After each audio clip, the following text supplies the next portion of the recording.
Bonjour tout le monde, j'espère que ça va bien. Simon Brière, votre stratège de marché principal. On est le 9, mercredi le 9 août. Je vais regarder cette semaine, c'est les bilans USDA, là, les bilans offres-demande du ministère de l'Agriculture aux États-Unis. C'est très important. Ici, le WASD. Et on va regarder pour le mois d'août. Pourquoi le mois d'août, c'est important?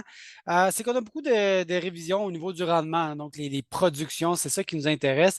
Et dans ces données-là, c'est les premières fois qu'on va voir vraiment là, peut-être des niveaux de rendement un petit peu plus précis. On a des sondages avec bon, des opérateurs, des fermiers, des négociants, etc. Et on s'en va dans les champs et il y a des images satellites aussi. Donc, c'est les premières fois qu'on va avoir une meilleure idée de la taille de la récolte en fonction du rendement.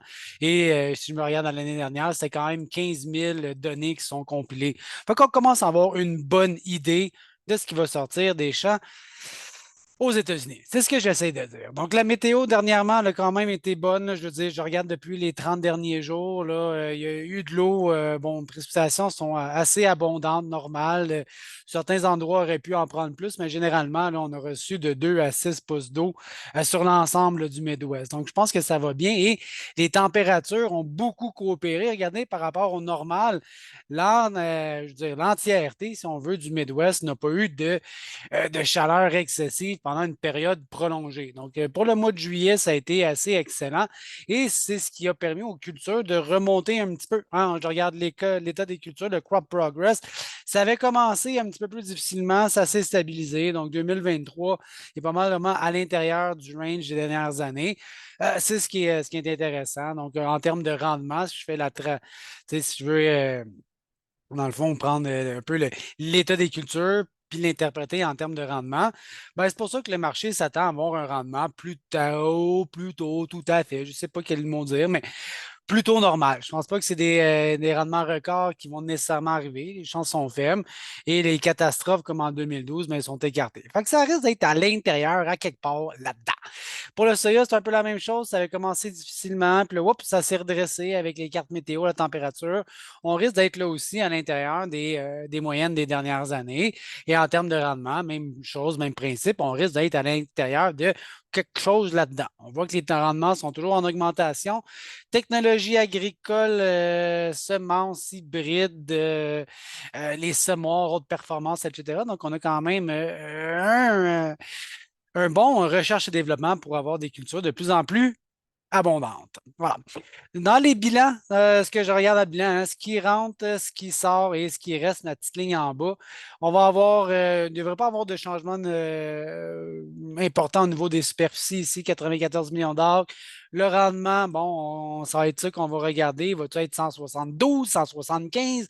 Il va-tu rester à 177? Et un coup qu'on va avoir la taille de la récolte, ben, on va pouvoir aller faire des petites modifications dans la demande pour nous savoir les inventaires de fin. Donc, ça, c'est ce qu'on va aller brasser comme sauce cette semaine. C'est vendredi à midi le rapport. Donc, est-ce qu'on va avoir beaucoup, moins, plus, hein? Ça va avoir l'impact sur les prix. Au niveau de la demande, on voit que la demande d'exportation est relativement faible. On est beaucoup plus faible cette année qu'en moyenne. Donc, la demande est un petit peu moins bonne pour l'exportation. Pour les animaux, ben, il y a aussi un peu moins d'animaux. Donc, c'est ça que c'est un peu plus complexe de faire l'équilibre entre l'offre et la demande parce qu'il y a peut-être une bonne récolte, somme toute, quand même, avec 94 millions d'acres. Le rendement, on ne le sait pas, mais je me doute qu'il va être normal avec une demande un peu plus faible. Voilà. Donc, on fait cette transition vers un marché de pénurie, hein, où il y a un petit changement d'inventaire, des gros swings de prix à la bourse et prix à la ferme, tandis que là, on s'en va vers un climat un petit peu plus d'abondance. Donc, fait qu'une transition ici entre pénurie et abondance pour l'année prochaine. Il devrait y avoir suffisamment d'inventaire pour passer à travers l'exportation, l'éthanol et l'élevage. Donc, on est dans cette transition-là. Au niveau des prix, on voit que depuis un certain temps, on a une petite tendance baissière avec des soubresauts de météo cette année, mais clairement, on va avoir un peu de support aujourd'hui aux alentours de 5 piastres du boisseau, 4,95 actuellement sur les contrats de décembre. On est en train d'effacer la hausse qu'on a connue dans les dernières années et on se dirige possiblement, je ne sais pas si on va revenir exactement où ce qu'on a été pendant un certain nombre d'années, mais définitivement, les prix très élevés ont fait reculer la demande et on a semé plus parce que c'était rentable de le faire. Donc, l'équilibre de prix, hein, c'est des cycles, ça monte, ça descend, ça monte, ça descend. On est plus sur une petite pente descendante quand on regarde le prix à long terme. Même chose pour les bins, les Five Soya, on les ancrage ici, le rendement 52. Un coup que j'ai la taille de la récolte, ben, je vais aller l'écraser, faire les huiles tourteau puis l'exporter et il va avoir hein, le restant. Qu'est-ce qu'il va avoir comme ending stock? Voilà. Donc, on est là-dedans. La demande ici, elle est un petit peu plus faible. Je regarde ça, mais ça a remonté un peu plus l'exportation dernièrement, mais on est loin des niveaux des dernières années.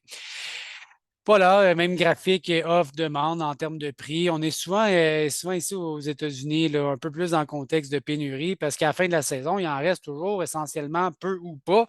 Et les années de guerre commerciale, mais c'est derrière nous. Donc, on a un petit peu un meilleur prix, disons, graphiquement sur le prix du soya, 13,09 actuellement. On est quand même, malgré la baisse qu'on a depuis une semaine ou deux, on est quand même relativement élevé.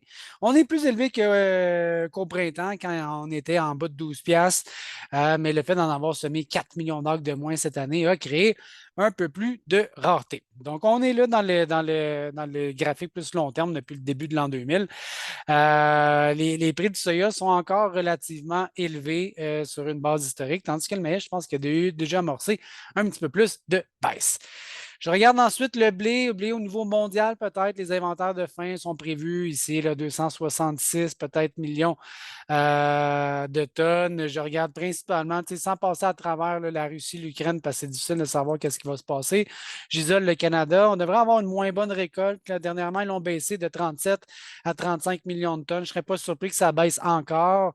Oui, dans le blé, on en a semé quand même beaucoup. Quasiment 27 millions d'acres de blé ont été semés, mais la sécheresse dans l'Ouest canadien a sévi. Donc, ça m'étonnerait d'avoir des excellents rendements. Ça, c'est le pourcentage des précipitations dans les 2 derniers mois. Donc, c'est assez large, c'est assez répandu. C'est pas comme s'il n'y avait pas mouillé une semaine. Il ne devrait pas avoir une bonne saison de blé au Canada, mais il y en a semé beaucoup. Éventuellement, peut-être que le rendement des dernières années, 35, le rendement total, là, blé durum, blé de printemps, etc. Je ne sais pas si ça a été la même catastrophe qu'en 2021 ou un peu comme l'année passée, mais définitivement, ce ne sera pas un rendement record dans le blé au Canada. Et on devrait avoir, voyez-vous, l'année dernière, 33 millions de tonnes. Et quand ça ne va pas bien, c'est 22, 23. Peut-être à quelque part à l'intérieur de ça. Quand on va voir si l'USDA va nous donner une bonne lecture là-dessus. Donc, c'est vendredi, mes amis. On va remettre les pendules à l'heure pour ce qui est des cultures aux États-Unis. Je regarde évidemment le rendement parce que c'est la pièce maîtresse. Et à un coup qu'on va avoir le rendement, la tête de la production, on va pouvoir commencer à savoir ou à se poser des questions de quelle manière qu'on va l'utiliser dans les bilans. Offre, demande, inventaire de fin. C'est vendredi. Ciao, bye.